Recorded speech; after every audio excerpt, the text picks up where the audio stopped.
Assalamualaikum teman-teman. Perkenalkan, aku Pujiana Astuti dari jurusan Psikologi kelas 1A. Di sini saya akan membahas mengenai teori psikoanalisis Freud dan teori kognitif Piaget. Yang pertama, teori psikoanalisis membahas mengenai sejarah dan pengertiannya, struktur kepribadian, dan tahap-tahap perkembangan psikoseksual. Pembahasan yang pertama ialah secara singkat. Proses untuk sampai pada teori lengkap membutuhkan waktu yang panjang, yaitu 3 periode. Periode pertama pada 1895 sampai 1905, periode kedua 1895 hingga 1920, dan periode 3 1920 sampai 1939. Periode pertama merupakan dasar yang dikembangkan kembali pada periode 2 dan ketiga. Nah, pada 1885 sampai 1886, Freud belajar pada John Carlcott mengenai pengobatan misteri dengan metode hipnotis. Namun, Freud tidak merasa puas karena teori tersebut bersifat sementara dan tidak menyinggung sumber penyakit. Kemudian, dia belajar pada Dr. Breuer mengenai metode Cartesius. Lagi-lagi Freud merasa tidak puas sehingga menggunakan sugesti dalam keadaan sadar yang akhirnya ditinggalkan juga, serta beralih pada metode asosiasi bebas, dan metode itulah yang menjadi definitif dalam psikoanalisis. Kemudian pengertian. Teori psikoanalisis adalah model psikodinamika yang diajukan Freud. Teori psikodinamika merupakan teori yang berusaha menjelaskan hakikat dari perkembangan tingkah laku manusia. Dalam teori ini, tingkah laku manusia adalah hasil tenaga yang bekerja dalam pikiran yang sering tidak disadari oleh individu. Freud meyakini bahwa tingkah laku manusia didorong oleh motif-motif di luar alam bawah sadar dan konflik-konflik yang tidak disadari. Dan konflik ini didasari pada insting atau dorongan yang memang sudah ada sejak semula dari setiap individu. Yang kedua yaitu struktur kepribadian. Freud membedakan kepribadian manusia atas 3 struktur psikis berupa ID, ego, dan superego. Keberadaannya memang tidak dapat dilihat, namun dapat ditandai oleh perilaku yang diamati dan diekspresikan melalui pikiran dan emosi. Ketiga struktur tersebut mempunyai fungsi masing-masing dan saling berhubungan. ID merupakan aspek biologis dan terjadi secara tidak sadar, menggunakan prinsip kesenangan dan menggunakan 2 proses, yaitu proses refleks dan reaksi otomatis seperti berkedip dan bersin.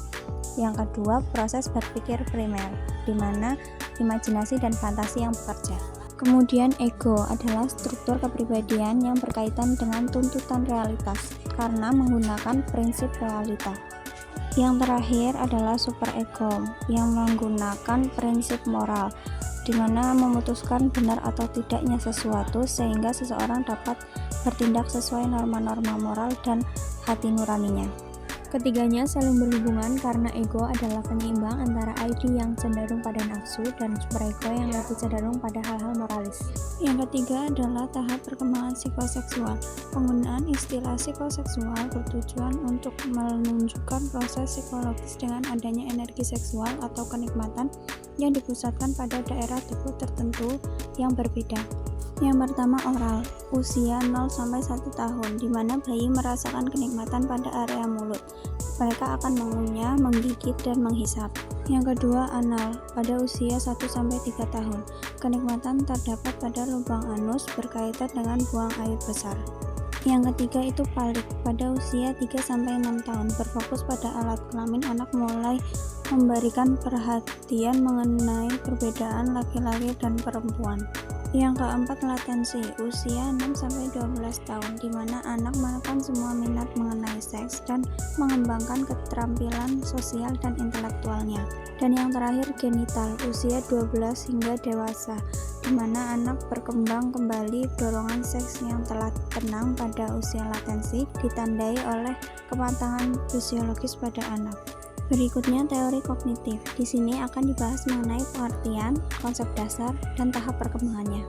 Pertama adalah pengertian. Teori perkembangan kognitif Piaget ialah salah satu teori yang menjelaskan bagaimana anak-anak beradaptasi dan menginterpretasikan objek serta kejadian-kejadian di sekitarnya. Dasar teori kognitif ada pada asumsi bahwa kemampuan kognitif merupakan sesuatu yang fundamental dan membimbing tingkah laku anak. Dengan kata lain, teori kognitif menekankan pikiran-pikiran sadar anak. Yang kedua adalah konsep dasar. Konsep dasar dalam perkembangan kognitif dibagi menjadi 4, yaitu 1. Kematangan, di mana hasil perkembangan susunan saraf pada anak sudah matang. Yang kedua itu pengalaman, relasi timbal balik antara anak dengan dunianya. Yang ketiga itu interaksi sosial, yang mana pengaruh yang diperoleh dalam relasinya di lingkungan sosial. Dan yang keempat adalah ekuilibrasi, yaitu kemampuan mempertahankan keseimbangan dan beradaptasi dengan lingkungannya. Selain itu, biasanya melihat kemampuan anak memperlihatkan pola teratur dalam geraknya atau biasa disebut dengan skema, dan kemampuan kognitif adaptasi atau menyesuaikan diri anak dengan lingkungannya. Skema berhubungan dengan tingkah laku yang teratur, dari yang sederhana hingga yang kompleks, misalnya meraih, menghisap, merangkak, dan lain-lain. Adaptasi adalah fungsi penyesuaian terhadap lingkungan yang terdiri atas proses asimilasi dan akomodasi. Apa itu asimilasi dan akomodasi? Akan dibahas pada slide selanjutnya. Nah, yang pertama itu asimilasi, adalah kecenderungan anak mengubah lingkungannya untuk menyesuaikan dengan dirinya sendiri atau memanipulasi dunia luar dengan cara membuatnya sesuai dan serupa dengan dirinya. Yang kedua yaitu akomodasi, adalah kecenderungan anak mengubah dirinya sendiri untuk menyesuaikan dengan lingkungannya atau anak berusaha mengubah dirinya untuk lebih menyukai lingkungannya. Yang ketiga adalah tahap perkembangan kognitif, dibagi menjadi 4. Yang pertama adalah sensori motor pada usia 0-2 tahun, di mana bayi bergerak secara refleks instinktif dari lahir sampai permulaan pemikiran simbolis dengan pengalaman-pengalaman sensor melalui tindakan fisik. Yang kedua, preoperasional. Pada usia 2-7 tahun, anak mulai mempresentasikan dengan kata-kata dan gambar-gambar sehingga semakin memahami simbol-simbol bahasa untuk menunjukkan benda-benda. Yang ketiga yaitu konkret operasional. Pada usia 7-11 tahun, anak dapat berpikir secara logis mengenai kejadian-kejadian yang konkret dan mengelompokkan benda-benda dalam bentuk yang berbeda. Yang keempat adalah formal operasional, usia 11-15 tahun, di mana anak beranjak remaja dan berpikir dengan cara yang lebih abstrak dan logis, serta pemikiran yang lebih idealistik. Yang terakhir adalah unity of science, di mana teori-teori ini berkaitan dengan surat An-Nahl ayat 78 yang artinya, dan Allah mengeluarkan kamu dari dalam perut ibumu dalam keadaan tidak mengetahui suatu apapun, dan Dia memberimu pendengaran, penglihatan, dan hati nurani agar kamu bersyukur. Maksudnya, Allah menciptakan manusia sejak awal dengan dibekali penglihatan dan pendengaran serta hati sebagai hal yang paling dasar dalam proses pendidikan. Penglihatan dan pendengaran untuk mengembangkan aspek kognitif dan psikomotorik, sedangkan hati untuk mengembangkan aspek akhlak. Kesimpulannya adalah, teori psikoanalisis dari Freud menerangkan mengenai perkembangan tingkah laku anak di luar alam bawah sadar anak itu sendiri dan didasari dengan insting yang sudah ada sejak awal pada setiap individu. Adapun teori kognitif Piaget lebih menekankan pikiran-pikiran sadar anak dan terjadi karena adanya faktor lingkungan dan adaptasi anak. Terima kasih sudah menyaksikan, semoga bermanfaat dan wassalamualaikum warahmatullahi wabarakatuh.